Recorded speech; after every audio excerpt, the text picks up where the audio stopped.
할렐루야, 벌써 4월 마지막 주간이 되었습니다. 봄이 어제 온 것 같은데 벌써 여름이 온 것 같은 체감을 하게 됩니다. 순식간에 지나간 나그네 인생. 이번 주간은 참된 예배가 무엇일까? 참된 예배를 함께 이사야 6장 1절에서 9절 말씀으로 은혜를 나눠보려고 합니다. 지금 시대는 온라인 시대가 너무 발달한 시대입니다. 그래서 예배가 홍수입니다. 시간도 자유롭게 자기가 원하는 시간에, 장소도 아무 상관없습니다. 팬티를 입었든지 잠옷을 입었든지. 설교자는 너무나 다양합니다. 내가 원하는 수많은 설교자들을 대하며 우리의 지식만 넘쳐납니다. 온라인 예배가 장점도 있지만 얼마나 우리가 예배자로서의 단점도 있다는 것. 스마트폰만 켜면 한국뿐만 아니라 미국, 아프리카, 유럽까지 내가 원하는 장소, 시간, 내가 원하는 설교와 찬양, 마음대로 들을 수 있는 홍수 시대입니다. 이렇게 예배의 풍년 가운데서 살고 있는데 진정 참된 예배는 무엇일까요? 진정한 예배를 드리기 위해서 우리는 노력을 해야 되는데 점점 더 어려운 시대에 살아가고 있습니다. 코로나로 인하여 부자 된 사람도 있지만 코로나로 인하여 얼마나 많은 어려움을 겪고 있는 것처럼 코로나로 인한 예배 장소에서 예배를 드리는 시간들이 많이 줄어들었다는 통계가 나옵니다. 온라인 예배 중요하고 아주 유익된 것도 있지만 때로는 참된 예배를 드리는데 많은 방해도 될 수 있다는 거 우리 참고하고 우리의 신앙은 항상 균형을 잡아야지 한쪽으로만 치우쳐서도 안 된다는 거 저는 늘 강조합니다. 첫째 참된 예배는 무엇일까요? 하나님을 바라보는 것. 첫째 참된 예배는 하나님을 바라보는 것. 자, 이사야 6장 1절에 우시야 왕이 죽던 해 이렇게 나와 있습니다. 이 당시에 이사야 시대에 우시야 왕이 죽던 해 어떤 일이 일어났을까요? 성경학자들은 우시야와 이사야가 혈연 관계가 아닌가 그랬습니다. 그 당시엔 일반적으로 선지자는 왕의 잘못을 책망하는 그런 시대였습니다. 혈연 관계가 아닌가 이렇게 성경학자들이 생각을 하고 또 연구를 했다고 합니다. 자, 우시야 왕의 죽음과 함께 믿고 의지하던 대상을 잃어버린 절망적 순간에 도달했습니다. 우시야 왕이 죽고 그 왕을 의지했던 그 상황을 한번 상상해 보십시오. 절망의 순간이었는데 그 당시에 살아계신 하나님을 뵙게 됩니다. 이사야 6장 1절에 내가 본적 주께서 높이 들린 보좌에 앉으셨는데 그의 옷자락은 성전에 가득하였다. 주님을 보았답니다. 하나님을 보았답니다.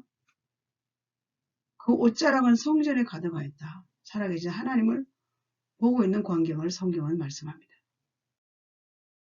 시선을 하나님께로. 왕이 죽은 그 슬픔 가운데 땅의 것 때문에 울고 있지 않고 시선을 하나님께 집중하는 그런 아마 시간이었습니다. 시선을 하나님께. 참된 예배는 하나님을 바라보는 것입니다. 땅에 있는 모든 가치관을 내려놓고 땅에 의지하던 것들을 다 내려놓고 하나님께 시선을 집중하는 것이 참된 예배자의 태도와 자세입니다.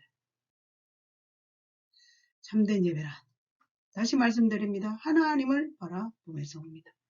하나님을 바라볼 때에 어떠한 일들이 일어나는지 참된 예배자들이라면 하나님을 집중하여 바라봅니다. 내 마음대로 온라인 예배를 드리며 태도와 자세와 장소와 다른 어떤 것 지장받지 않은 자기만의 예배도 중요합니다. 그러나 참된 예배는 하나님을 바라보면서부터 오기 때문에 그렇습니다. 또 한 가지 이사야가 본 것은 서랍들이 모시고 섰는데 각기 6 날개가 있어 그 둘로는 자기 얼굴을 가리었고 그 둘로는 자기의 발을 가리었고 그 둘로는 날려. 참 신기한 것을 보지 않습니까? 6날개에 자기 얼굴을 가렸다. 또 자기 발을 가렸다. 이사야가 이러한 광경을 성전에서 하나님을 바라보게 됩니다. 천사의 성령이 나옵니다. 6장 3절 4절에 서로 불러 이르되 거룩하다 거룩하다 거룩하다 만군의 여호와여 그의 영광이 온 땅에 충만하도다 하더라. 이같이 화답하는 자의 소리로 말미암아 문지방의 터가 요동하며 성전의 연기가 충만한지라. 와우, 예배 가운데 천사들의 성령이, 이 고백들이 거룩하다 거룩하다 화답하는 소리와 함께 요동하며 성전의 연기가 충만한 모습을 봅니다. 여러분, 예배 가운데 하나님의 영광이 임하면 놀라운 일들이 환상 가운데 일어나기도 하고 영감으로 전달되어 오는 것을 알 수가 있습니다. 바로 하나님만 바라볼 때 이러한 영적인 예배가 우리 예배 가운데 하나님의 영이 운행하시는 것을 볼 수가 있습니다. 모든 것이 무너졌습니다. 왕이 죽었네. 희망이 없는 그 같은 때에도 하나님은 통치하고 계시고 역사하고 계신다는 사실을 알게 됩니다. 말씀을 통해서.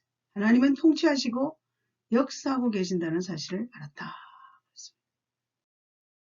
거룩이란 무엇인가 했더니 거룩은 완전한 악으로부터 구별됨. 피조물인 그 천사들조차도 그의 얼굴을 가릴 수밖에 없다. 살아계신 하나님을 바라보게 되고 천사들과 성경에 나왔던 많은 인물들처럼 하나님 앞에 경외함을 가질 수밖에 없는 하나님의 임재를 경험하는 예배가 바로 거룩한 예배. 거룩이란 완전한 악에서 구별되는 시간을 말합니다. 참된 예배, 하나님만 바라볼 때에 살아계신 하나님 앞에서의 하나님만을 경외하고 두리고 떨리는 마음으로 그분의 임재를 경험하는 그런 예배가 되어야 할 것입니다. 둘째, 참된 예배는 자기 자신을 보는 것입니다. 둘째, 참된 예배는 자기 자신을 봅니다. 이사야 1장에서 5장까지는 자기 성찰 없는 질책만 하게 됩니다. 사랑 없는 채찍만 가득합니다. 그러나 6장에는 자기 죄를 고백합니다. 우리 참된 예배자는 자기 죄를 고백하며 하나님과 소통하는 그러한 예배자가 참된 예배자이기도 합니다. 6장 5절에 그때 내가 말하되 화로다 나여 망하게 되었도다. 나는 입술이 부정한 사람이요 나는 입술이 부정한 백성 중에 거주하며 만군의 여호와이신 왕을 배웠습니다 하였더라. 이사야 선지자가 깜짝 놀라서 나는 망하였다. 나는 입술이 부정하다. 하나님의 영광을 보는 순간에 자기 자신을 발견하며 만군의 여호와이신 왕을 배웠으니 어떻게 하나 하면 얼마나 두렵고 떨린 마음으로 자기 자신을 발견하는 모습을 볼 수가 있습니다. 참된 예배는 우리 자신을 발견하고 우리 자신을 하나님 앞에 엎드리는 그러한 모습입니다.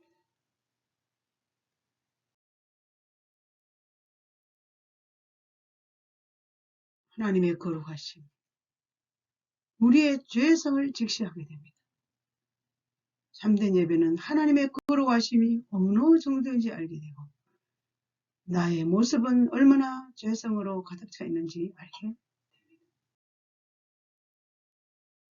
누가복음 5장 8절에 시몬 베드로가 이를 보고 예수의 무릎 아래 엎드려 이르되 주여 나를 떠나소서 나는 죄인 이르소이다니. 그렇습니다. 밤이 맞도록 고기를 잡았는데 한 마리도 잡히지 않았어요. 예수님이 베드로야 그물을 오른편에 던져라. 근데 그때 얼마나 베드로가 예수님이 뭐 고기 잡는 분도 아닌데 우리가 밤새도록 잡았는데 그렇지만 말씀에 의지하여 그물을 내렸더니 그물이 찢어지도록 고기가 잡히는 순간에 너무나 놀라서 그때 무릎을 예수 앞에 엎드려 주여 나를 떠나서도 나는 죄인이었습니다. 그 이후로 사람을 잡는 아니라 사람을 낚는 어부가 되는 놀라운 부르심의 역사를 이루는 내용을 볼 수가 있습니다. 하나님의 영광 앞에 엎드리면 그 하나님의 영광이 임하는 모습을 예배 가운데 보기만 하면 나 자신이 누구인가를 너무나 발견하게 되는 것입니다.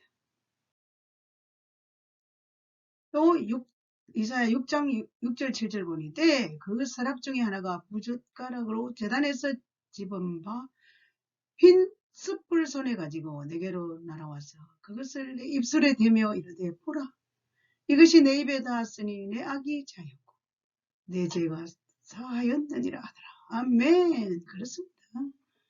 그 하나님의 영광 앞에 자신이 부정한 입술이라고 했지만 그 부정한 입에 다 제하여 버리는 악이 제해지고 죄가 사해지는 그러한 놀라운 감동적인 시간을 이사야 선지자는 경험합니다.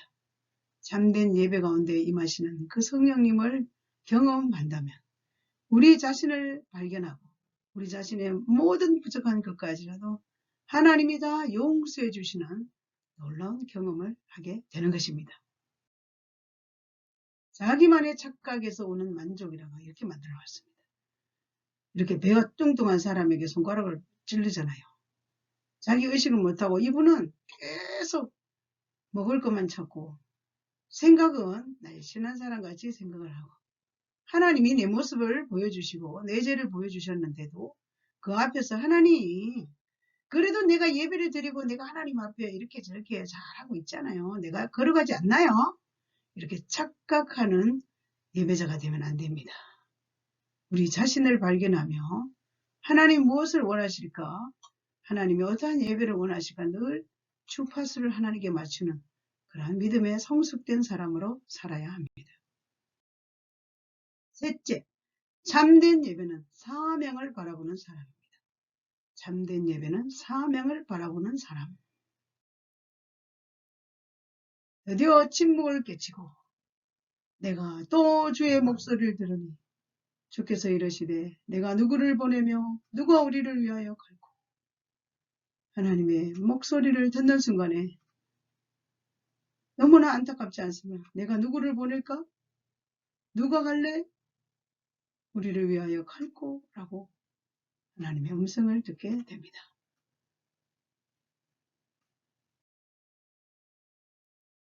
그때 내가 이르되 내가 여기 있나이다.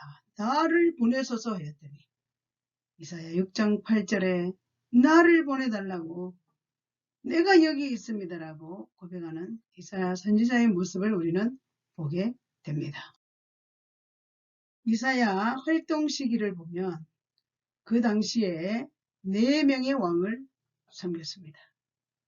선지자로서 4명의 왕들을 섬기면서 우시야, 요담, 아하스, 히스기야 굉장히 긴 시간에 선지자 역할을 감당했다고 합니다.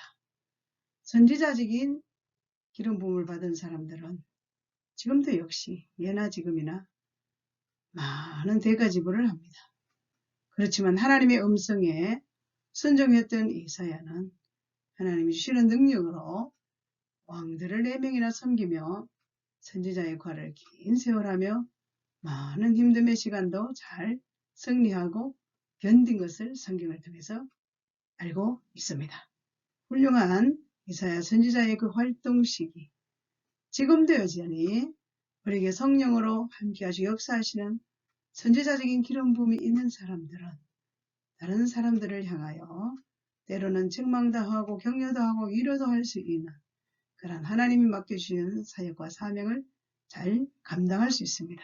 그것은 우리가 하는 게 아니라 하나님께서 성령으로 우리를 통해서 일하시기 때문에 당연히 감당할 수 있는 것을 우리는 믿습니다. 이사야 6장 9절에 여호와께서 이르시되 가서 이 백성에게 이르기를 너희가 듣기는 들어도 깨닫지 못할 것이요 보기는 보아도 알지 못하리라. 하나님의 음성이 들려옵니다. 이 백성들이 듣기는 얼마나 듣는지 듣기만 하면 뭐해 깨닫지를 못해 지금 역시 우리가 아무리 예배 드리고 말씀을 들어도 깨닫지 못하면 아무 소용이 없습니다. 가서 전해라 라고 이사야 선지자를 향해서 명령합니다. 저와 여러분들도 깨닫지 못하는 자들을 향해서 언제든지 그들을 향해서 깨달을 수 있도록 전달하는 축복의 통로로 살아야 하겠습니다. 어떻게 끝까지 사역을 감당할 수 있을까요? 우리에게 주시는 모든 사명, 사역을 감당할 수 있을까요? 하나님만 바라볼 때 가능합니다. 죄인의 자각, 즉 우리 자신이 누구인가를 발견할 때 가능합니다. 사명을 바라볼 때 감당할 수가 있다는 것입니다. 저와 여러분의 이 세상은 광야 같은 세상입니다.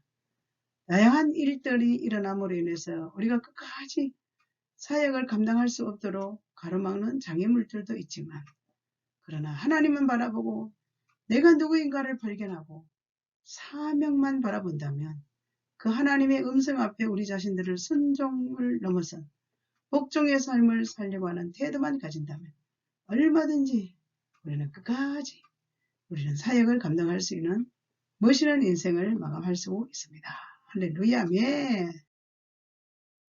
참된 예배는 하나님만 바라보고 우리 자신이 죄인임을 알고 은혜로 늘 예배 가운데 경험하며 사명을 따라 살아가는 삶을 의미합니다. 믿음의 사람 우리 모두 하나님을 경험하고 치유와 회복으로 주어진 삶을 끝까지 감당하는 천국 백성으로 살아가시기를 주님의 이름으로 축원합니다. 아멘.